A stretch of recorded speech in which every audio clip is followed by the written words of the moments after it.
মেলা দেখেছি, পুষ্প মেলা আমি যত দেখেছি, এই ফুলের মেলার মধ্যে যেমন আমি কর্পোরেশনে চাকরি করতাম, অনেক ফুল গাছ হয় আমাদের। আমি যেখানে বিধানসভার সদস্য, সেখানে অনেক ফুলের মেলা হয়, সুন্দর ফুলের গাছ হয়। কিন্তু এত সুন্দর অর্গানাইজ, এত ফুলের গাছের সমাহার এক জায়গায়, এটা আমাদের বাংলায় আগের থেকে বেশি কোথাও হয় বলে আমাদের, এটা সবচেয়ে বড় মেলা। এবং এরা অত্যন্ত আন্তরিকতার সঙ্গে এই মেলাটা করে। তার জন্য আমি বিশেষ করে মঞ্চের উপর দাঁড়িয়ে বললাম যে ফুল মানুষের মনের একটা অদ্ভুত খোরাক। ফুল মন ভালো হয়ে যায়, একটা গাছে সুন্দর ফুল দেখলে মনটা ভালো হয়ে যায় স্বাভাবিকভাবেই। আর এই ফুলের সঙ্গে যে জড়িয়ে আছে গাছপালা, এরা গাছেই তো ফুল হয়। এই গাছ হচ্ছে আমাদের জীবন, গাছ হচ্ছে জীবন। অর্থাৎ বাড়ির বাচ্চাগুলোকে পর্যন্ত আমাদের উৎসাহ দেওয়া উচিত যে তুমি গাছ করো, ফুল করো। তাহলে কি হয়, তাদের মনের মধ্যে উৎসাহ জাগে। এই ফুলগুলো যারা করেন তারা বড় মালিক। আমরা হয়তো অত ভালো পারবো না, কিন্তু বাড়ির লোককে, বাড়ির ছেলে মেয়েদের গাছ করার দিকে, ফুল করার দিকে উৎসাহ দিতে হবে। আর এই মেলার যে ব্যাপারটা, সেটা তো আমি আর বলিনি আজকে, তার পেছনে অনেক বড় অর্থনীতি লুকিয়ে আছে। সামাজিক, অর্থনৈতিক, আধ্যাত্মিক, রাজনৈতিক সবকিছু লুকিয়ে আছে মেলা খেলার মধ্যে। সেটাও একটা খুব বড় ব্যাপার। আমাদের রাজ্যে যত মেলা হয় বা এই ধরনের প্রদর্শনী হয়, এটা খুব কম রাজ্যেই হয়। একটা অন্য প্রশ্ন, সেটা হচ্ছে যে এই চীনের ভাইরাস আবার HNPV আবারও মাথা ছাড়া দিচ্ছে, কি বলবেন? আরো তো এই ভয় পাওয়ার কোনো কারণ নেই। এটা নিয়ে আমি গতকাল ডক্টর অপূর্ব ঘোষের ইন্টারভিউ শুনেছি, গতকাল অনেক ডাক্তারি ইন্টারভিউ শুনেছি। সিম্পল জ্বর, কিন্তু যারা খুব বাচ্চা শিশুরা এবং যারা একটু বেশি বয়স, আমার মতো বয়সের, তাদের একটু সতর্ক থাকতে হবে। এছাড়া এটাকে নিয়ে খুব বেশি ভয় পাওয়ার কারণ নেই। তবে প্রিভেনশন ইজ বেটার দেন কিউর। নিজেরা সাবধান থাকা ভালো। আবার একটু পকেটে একটা, আমার মতো আর কি, একটা ওই এইটা স্যানিটাইজার নেওয়া, একটা মাস্ক নেওয়া।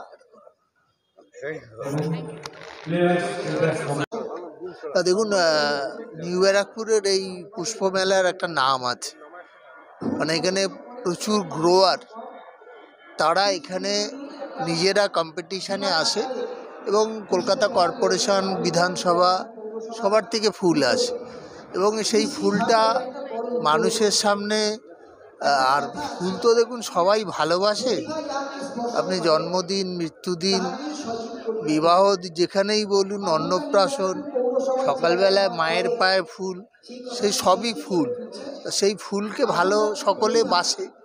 সেই ভালোবাসার মধ্য দিয়ে যাতে এই অনুরাগ বাড়ে ফুলের প্রতি, সেইটার জন্য আরও বেশি করে এই মেলাটা করা।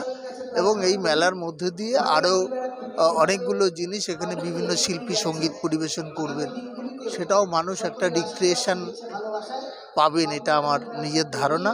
এবং এদের পুষ্পমেলায় যথেষ্ট নাম আছে, এটুকখানি বলতে পারি। প্রচুর ভিড় হয় এবং আশা রাখবো যে এটা ধারাবাহিকভাবে চলতে থাকবে। মঞ্চে বলছিলেন মেলা খেলা নিয়ে, পরিবেশ মেলা শেষ হলো মধ্যমগ্রামে, তারপরে না, আমি এটা বলেছি এই জন্যে যে অনেকে কটাক্ষ করেন মুখ্যমন্ত্রীকে মেলা খেলার নেই, কিন্তু মেলার মধ্যে দিয়ে একটা মানসিক বিকাশও হয়, রিক্রিয়েশনও হয়, আবার খেলার মধ্যে দিয়ে শরীরচর্চা হয়। সেই জন্য যারা কটাক্ষ করেন তারা ভুল করে কটাক্ষ করেন, কিন্তু নিজেরাও অনুষ্ঠানে থাকেন। ৫০তম পুষ্প প্রদর্শনী এবং সাংস্কৃতিক অনুষ্ঠান, যার শুভারম্ভ আজ ৬ই জানুয়ারি ২০২৫ আমরা শুরু করতে চলেছি। আর এবছরের আমাদের পুষ্পমেলাটা আপনারা প্রত্যেকেই অবগত আছেন যে আমাদের পুষ্পমেলা অত্যন্ত সুন্দর এবং সারা নিউ ব্যারাকপুরের মানুষের কাছে এটা একটা উৎসব। সেই উৎসবের শুভ আরম্ভ আর কিছুক্ষণের মধ্যেই হবে। রাজ্যের মাননীয় মন্ত্রীরা, সাংসদরা প্রত্যেকে এক এক করে এক এক দিন আসবেন তারা এই কর্মসূচিতে। এছাড়া সাংস্কৃতিক অনুষ্ঠানে আমাদের বাংলা তথা ভারতবর্ষের বিখ্যাত শিল্পীরাও এই মঞ্চে এসে তাদের পারফরমেন্স আমাদের মানুষের সামনে উপস্থাপন করবেন। বছরে প্রথমে ফুল আর তার সাথে সঙ্গীত, এই দুটোর একটা সুন্দর মেলবন্ধন, যা কিনা আমাদের সারা বছর চলার পথে একটা কি বলবো, মানে এগিয়ে চলার পথে একটা একটা প্রাণের স্পন্দন আমরা অনেক বেশি ভালো করে পাবো। নবরাত্রের এই পুষ্প মেলা সকলের কাছে অত্যন্ত আনন্দের, এবং এই সুন্দর ফুল ফোটানোর জন্য আমি আমার পৌর কর্মচারী প্রত্যেককেই আমি ধন্যবাদ দেব।